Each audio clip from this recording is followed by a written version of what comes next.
Señorías, mención especial dentro del capítulo de ampliación merece el caso de Turquía.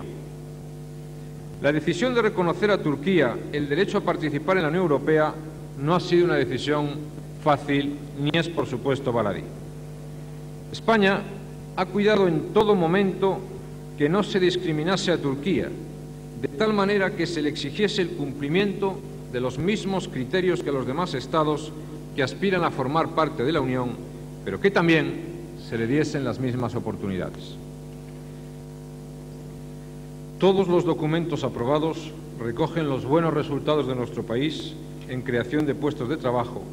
y en orientación acertada de las políticas de empleo hacia las políticas activas. En este momento,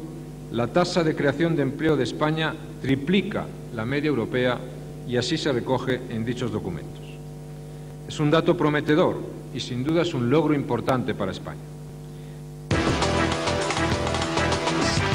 En el Congreso se sigue hablando sobre la última cumbre europea, la cumbre de Helsinki. En estos momentos está hablando el presidente del Gobierno, José María Aznar, en su turno de réplica. Les dejamos en directo con el Congreso de los Diputados. De momentos en los cuales una transición hace necesaria buscar puntos de encuentro ante una democracia incipiente y un país con déficit de representación internacional, o por otra parte pueden ser necesarios en los momentos en los cuales hay cambios bruscos de posiciones, y cuando se decía que uno iba a salir de un sitio y se ve obligado o cambia de opinión y se va a quedar, entonces es cuando evidentemente hay que encontrar las fórmulas que lo hagan más asumibles.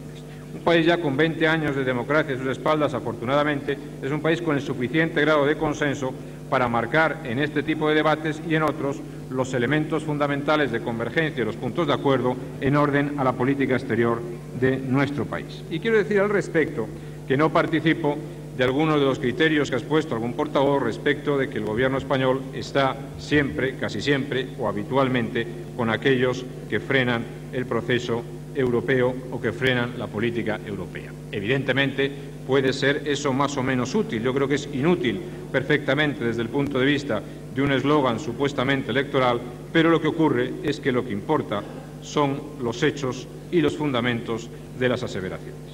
Por ejemplo, España forma parte del euro desde el comienzo, lo cual no parece que nos sitúe precisamente entre los países o que se quedan al margen o que intentan frenar ningún proceso de integración. Por ejemplo, España forma parte en condiciones de igualdad con los demás, cosa que no ocurría antes, de la nueva estructura de mandos de la Alianza Atlántica. Por ejemplo,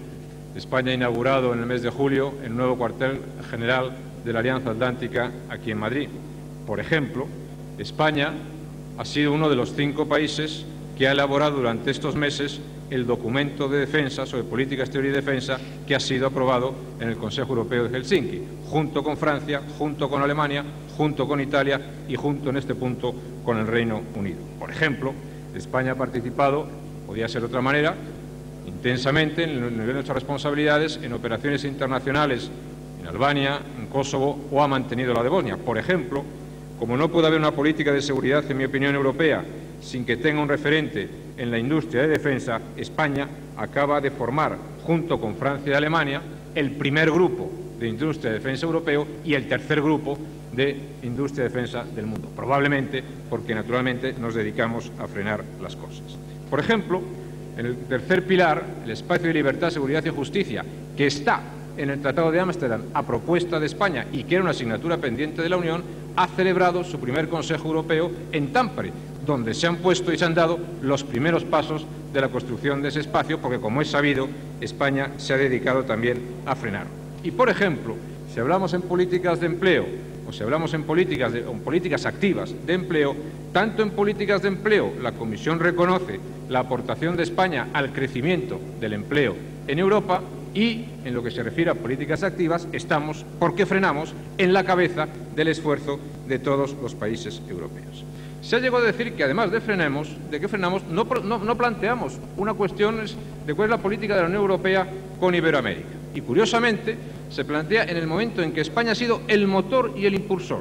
del acuerdo de libre comercio de la Unión Europea con México, o que justamente el mes de junio pasado se celebró la primera cumbre de la Unión Europea con Mercosur con los demás países iberoamericanos y del Caribe, entre otras cosas, para propuesta española, trabajar en un área de libre comercio con Mercosur en los próximos años, habida cuenta de que eso es una posición muy incoherente, ya que nos dedicamos a frenar ese tipo de cuestiones. Y además, cuando tenemos que llegar a Helsinki, pues naturalmente apostamos por un proceso razonable de ampliación y unas reformas institucionales que hagan posible y no imposible el proceso de ampliación. Si eso se le une en que, afortunadamente para nuestro país, las perspectivas financieras despejan un panorama que era un panorama incierto hace pocos meses, la Agenda 2000, hasta el año 2006, en el que España va a recibir el mayor volumen de recursos que vamos a recibir nunca desde que ingresamos en la Unión Europea, pues yo creo que efectivamente hay alguien que tiene, o alguno que tiene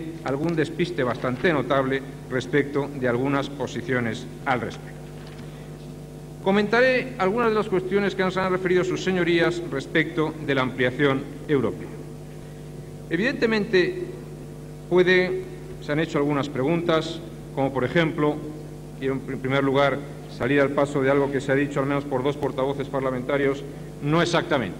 Se ha dicho que hemos decidido abrir negociaciones con 13 países europeos, no es así. En segundo lugar, se ha dicho también que hemos nombrado candidatos, designado candidatos a 13 países europeos, no es así. Solamente se ha designado a un candidato, que es Turquía, y solamente se ha decidido abrir negociaciones con 6 países europeos. Con otros 6 ya se había decidido y ya se habían empezado las negociaciones, y con uno se ha designado candidato, pero no se empiezan las negociaciones. Hay que distinguir, sí, es muy importante, porque es importante también distinguir entre un consejo extraordinario, un consejo ordinario y un consejo informal, que no tiene nada que ver. Y hay que distinguir en los procesos entre la designación de una candidatura, la negociación y la adhesión. Y cuando se hace referencia a los criterios de Copenhague, hay que entender muy bien que los criterios de Copenhague no son ni para la candidatura ni para la negociación, sí para la adhesión. Y que no puede haber adhesión si no hay cumplimiento de los criterios de Copenhague. Por lo tanto, hablando, por ejemplo, en un caso concreto como es el de Turquía, cuando alguna de sus señorías dice que Turquía no cumple los criterios de Copenhague, ya sabemos que no cumple los criterios de Copenhague. Y se le hace candidato justamente para ayudar a que cumpla los criterios de Copenhague. Y mientras no los cumpla, tendrá todos los años de negociación que quiera, porque no podrá adherirse ni en términos políticos ni económicos a la Unión Europea. Y lo que se especifica en relación con Turquía se especifica en relación con cualquiera de los países que son candidatos a la Unión Europea. Porque no nos parecía a España, desde hace mucho tiempo, por cierto, no nos ha parecido en ningún caso positivo ni aceptable que se estableciesen condiciones adicionales para un país, como es el caso de Turquía, que no tuviesen los demás países candidatos. Otra cosa distinta es que en ese caso de Turquía hubiese algunos asuntos que habría que intentar encauzar o resolver, como es lo que afectaba a la situación de Chipre, que queda reflejada, que no será tomada como condicionamiento previo para el posible ingreso de Chipre en la Unión Europea, o, por otra parte, lo que es su relación con Grecia respecto a determinados problemas del Egeo, en virtud de lo cual, si no hay unos acuerdos bilaterales, hay la necesidad en un periodo de tiempo de ir al Tribunal Internacional de Justicia. Por tanto, de lo que se trata es que con los programas europeos, con las estrategias de preadhesión y con la asociación para la adhesión, Turquía pueda encontrar un razonable camino que respalde su itinerario hacia la adhesión en la Unión Europea. Insisto, como los demás, no se podrá producir si no hay un cumplimiento de los criterios de Copenhague.